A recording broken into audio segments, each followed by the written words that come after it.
guys, and welcome back to another video. My name's Destiny. We do all kinds of things here, and I thought we would talk about my October wrap up. So it is currently the 5th of November as I'm filming this, and I'm planning this to go up on the 6th. October was a busy month for us. I feel like I didn't film at all, but I did like the very first of the month, and then kind of burned myself out. So that to be said, I ended up reading 11 books for October, and my story graph says 12 because for some reason, every time I enter one book, it does it twice. I do not know why. I've deleted it and re-added it a couple times. It still does it. So I just know that my yearly goal and my goal for October are one more than it should be. But at the 1st of October, I started off with a thriller. I listened to The Younger Wife by Sally Hempworth. I gave this 3.5 stars. I think that personally, as I have read a couple thrillers now and have read a lot of them, I just found this one to be lackluster. Like, I knew what happened from the beginning, pretty much. Especially once you find out the husband decides to leave his wife. I knew what happened. So what this is about is an older gentleman who has two grown daughters, decides to remarry their interior designer after his wife has been diagnosed with Alzheimer's and is living in a assisted living situation. He falls in love with their interior designer and decides to divorce his wife even though she's still alive and marry her. His daughter has issues with this and has their own reservations, but he's going through with it and wants them to get to know the new wife. And in the very beginning, you find out that he is assaulted at their wedding, and that the two daughters, the wife, the ex-wife, and the current wife are all in the room when this happens. You don't know who did it or what really happened. You just know that he's assaulted, and you get another point of view who's like, I don't want him knowing I'm here, and you don't know who she is. And that's just kind of how the book starts off. Like I said, I knew who did it from the very beginning pretty much, especially once you started getting into it. I knew. That's why I went ahead and gave it 3.5 stars. Next, I finished Wonder of the Waste by Kit Carlson. If you have not seen, I did a full review. I know I did it. Did I post on TikTok? I know I did a full review. I don't know if I posted on here or not. I'll go double check. And if I did, I'll link it. I think I did on TikTok. I actually shared my unboxing in a vlog, which I'll tag. This book follows two characters who, one is, he's been living underground, he's human, and the humans are killed by glow. It is like a magical dust that kills humans if they're out in it. He lives in a compound under the ground with his father, who has a bunch of wives, kind of like a sister-wife situation. And as new children are born, the older ones have to go out and get cut, right? He ends up with Elise, I believe her name is. Don't quote me on this. She's the princess of the witches, and he begs her to take him with her. He does, and then he starts finding out that he might not be as human as he thinks he is. It's so good. It was sent to me for review. Kate did a really, really cute box and all these goodies with it. If I have not posted that review, I will get it posted because I did a whole book spread for it and everything. So that will be coming to y'all. I gave it 5 stars. Absolutely loved it. I can't wait for the next one. Next, I finished The Long Way to a Small and Angry Planet by Becky Chambers. I gave this 3.75 stars. I think that this is one that I should have physically read. I think that it was too much at once to listen to, but I enjoyed it. I enjoyed the crew members. I enjoyed getting to know them. I enjoyed learning more about our main point of view. Excuse me. And the different creatures she encounters, and like how there are other planets, other societies, and all that. I know it's a series. I think I'm going to move on with the series. The second one I had it checked out from the library, but it was my copy was due back before I finished it. So I do have plans on finishing that series. Next, I've finished Mexican Gothic by Sylvia Moreno Garcia. I gave this 5 stars. I absolutely loved it. It was like... Here's what I found. Siri's answering me. It is like... oh my gosh, what is that one? My brain just stopped. I know what it is. What Moves the Dead? Is that the first one? I think that's the first one. It's What Moves the Dead meets Rebecca. So it has that fungus horror that I loved in What Moves the Dead, but it also has that gothic feel that Rebecca has. And you're not sure what's really going on. It's really, really good. Highly, highly recommend if you've not read this one and you're still in that creepy, crawly kind of mood and you want something that's atmospheric, detailed, and borderline like, do I really want to read this at night? Mexican Gothic is a way to go. Next, I read The Familiar by Leigh Bardugo. I've been wanting to pick this one up because I have read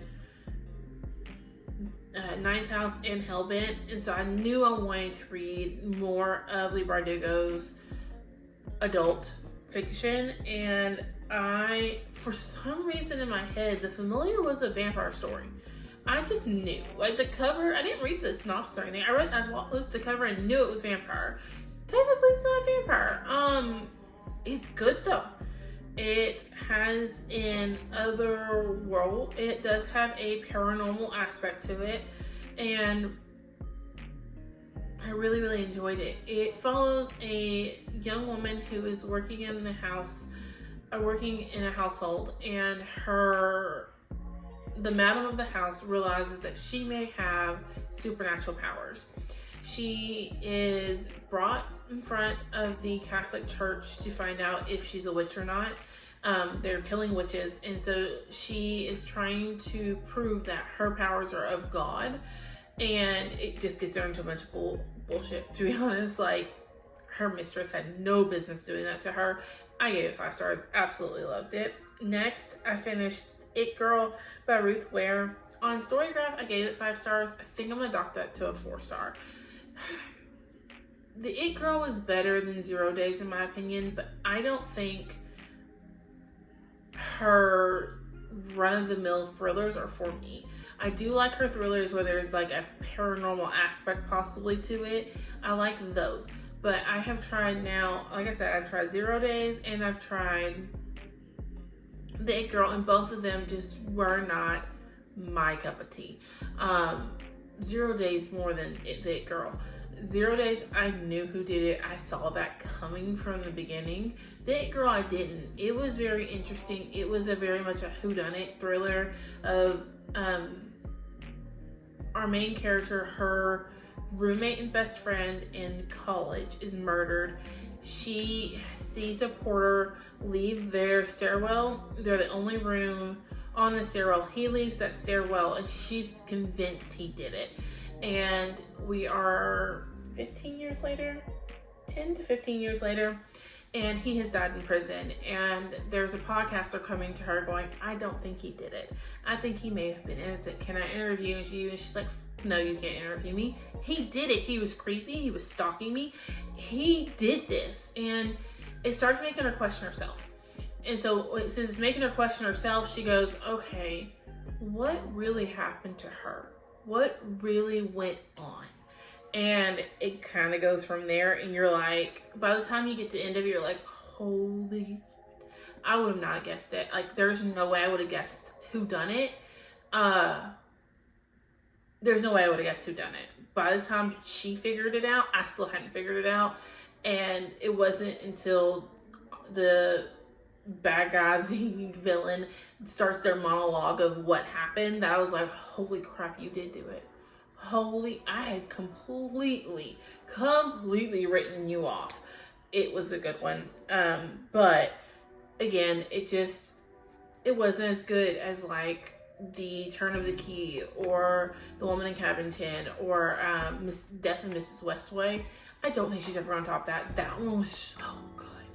So good. It is my favorite Ruth Ware.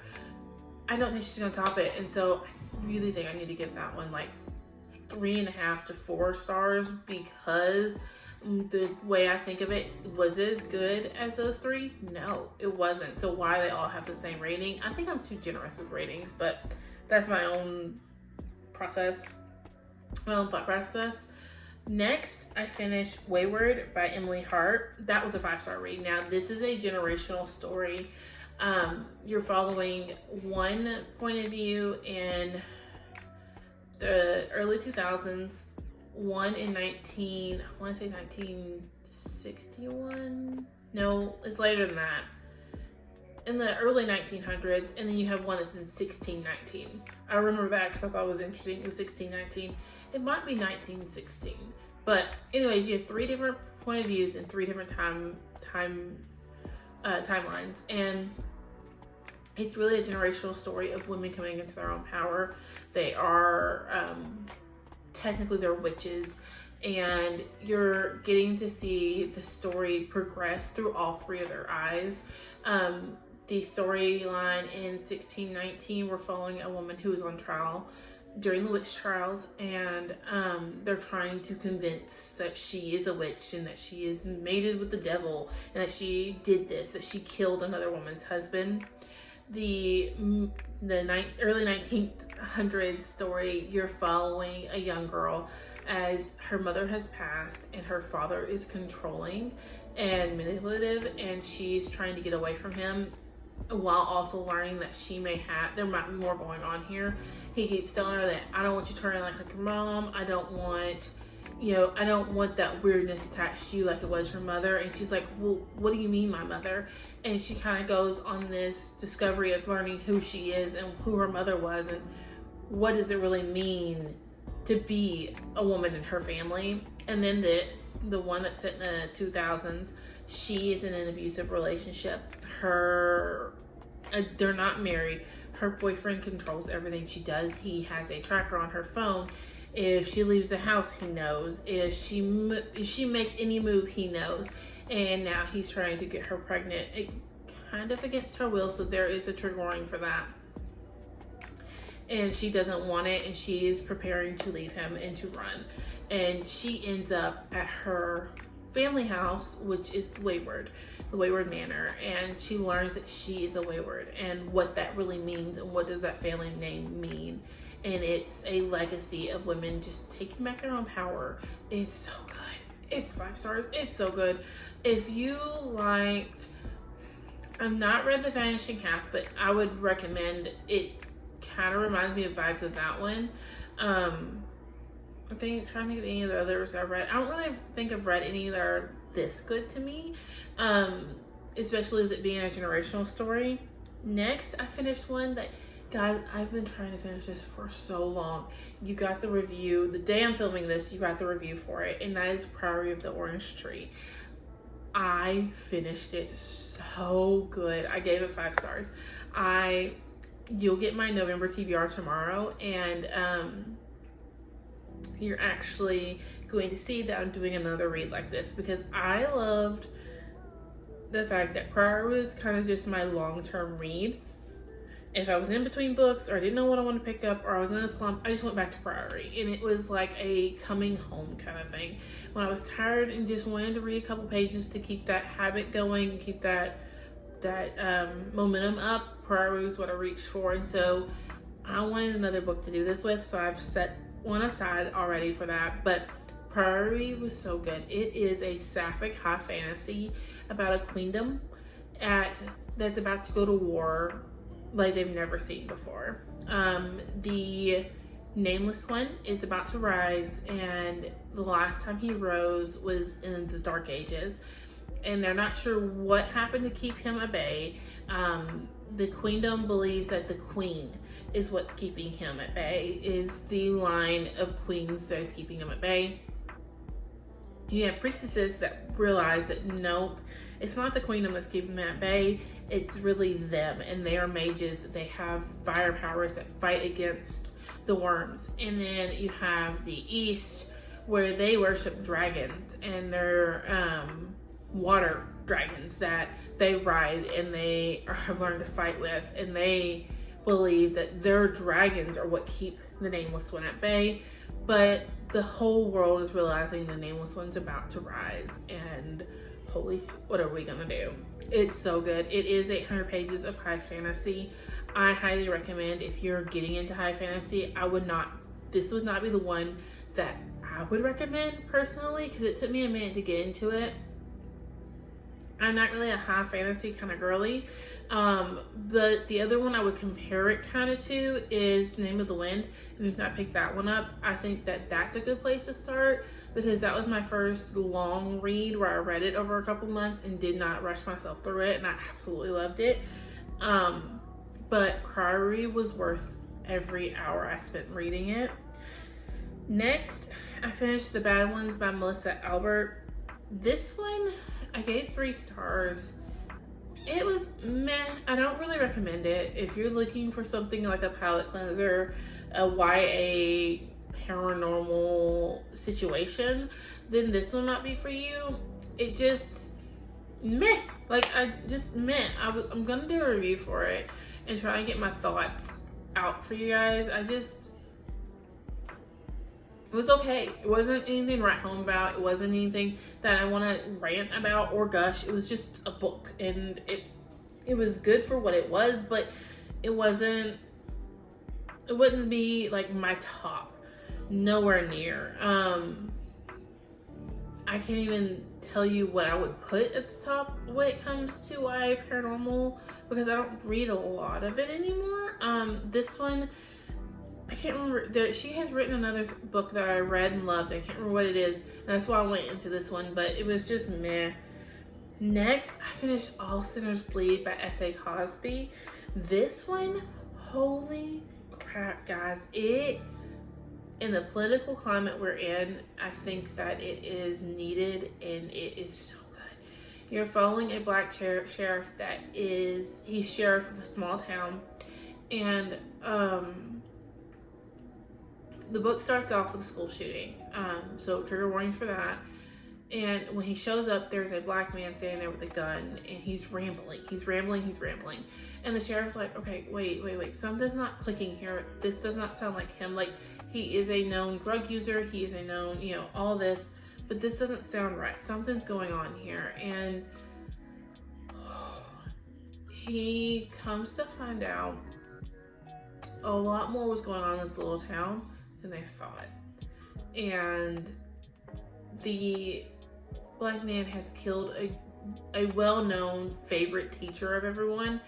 And it's really a case of, you don't know who you're dealing with. You don't know who they are behind closed doors, and you don't know who they are behind closed doors. I would say trigger warnings for child abuse, off-page child abuse, child sexual assault, disgust, violence, blood, gore. It is a thriller, but it's so good. And the way that he talks about being a black sheriff with the good old boys who are trying to run everything, and he's not bowing down. I literally listened to it on a Saturday, and if you don't know much about me, usually when I listen to books, I'm at work. And so I'm doing data entry or something like that while I'm listening. And very rarely do I find a book that I'm like, okay, I want to read. I want to finish this. I need to listen to this today and finish it. I literally was planning in my planners and like setting up reviews in my book journal while listening to this on my computer. Like, I needed to finish this. It was that good. And then lastly, the last book I finished in October was Daughter of the Moon Goddess by Su Lin Tan. I hope I'm saying that right. I tried to look it up because I just finished the entire series. I finished the second one and I'm almost done. I have like an hour left of the short stories. Daughter of the Moon Goddess is I want to say it's a Chinese mythology retelling. Don't quote me, I could be wrong, but I believe she said Chinese when I was listening to it today. Because like I said, I started the 2.5, which is like short stories that take place in the world. And it is the story of the daughter of the moon goddess. The moon goddess took the immortal elixir from her husband, who shot down the 9 sun, not phoenixes, their sun. They're birds, and I can't think of what they're called. Basically, they were causing a drought, and so he had to go shoot them down. And for doing this and saving the world, the immortal celestial emperor gives him the immortal elixir, and the moon goddess finds out that she stands to lose her baby. She's pregnant, and every physician they go to, they tell her that you're likely to die. You're going to lose this baby. There's like a 90% chance.